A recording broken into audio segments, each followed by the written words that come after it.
Definitely a race of two halves. When the countdown to the race started, I welled up. The announcer went through how all the long runs and effort put in for this race had all come to this moment. Man, it put me in a way. I had crazy pace the first half, keeping ahead of 3 hour paces and feeling like a sub 3 hour race was inbound. Brighton's first half was the hilliest, so tackling it head on was always my tactic. I managed to run the first half in an hour 27, which is a personal best. I knew I had pushed, but everything felt right and my body wasn't showing signs of slowing down. Until mile 16 came around and I felt the bonk kick in, the wall. Having crowds cheer you on is crazy, still wasn't enough to keep up with the pace I had started.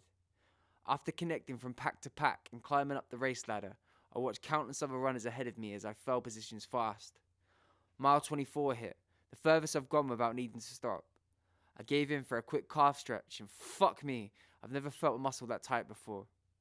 I knew once I'd done it, it was about every 200 meters I had to keep stretching before I eventually had to walk.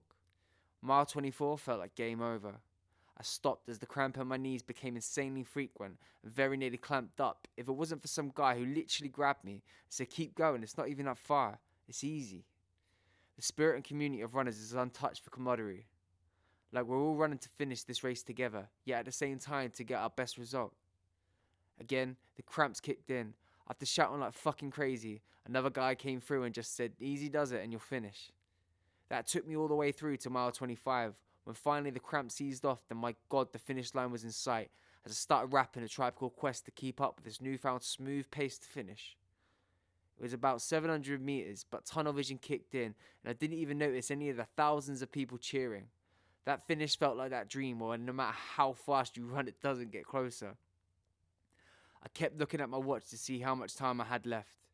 3 hours and 25 minutes had gone, which meant I had 5 minutes to step up and get my goal of a sub 3:30. After giving it all I had left, I managed to scrape by with a 3 hour, 29 minutes and 28 seconds. Next time I'm not giving anything to chance. Next time I want that sub 3.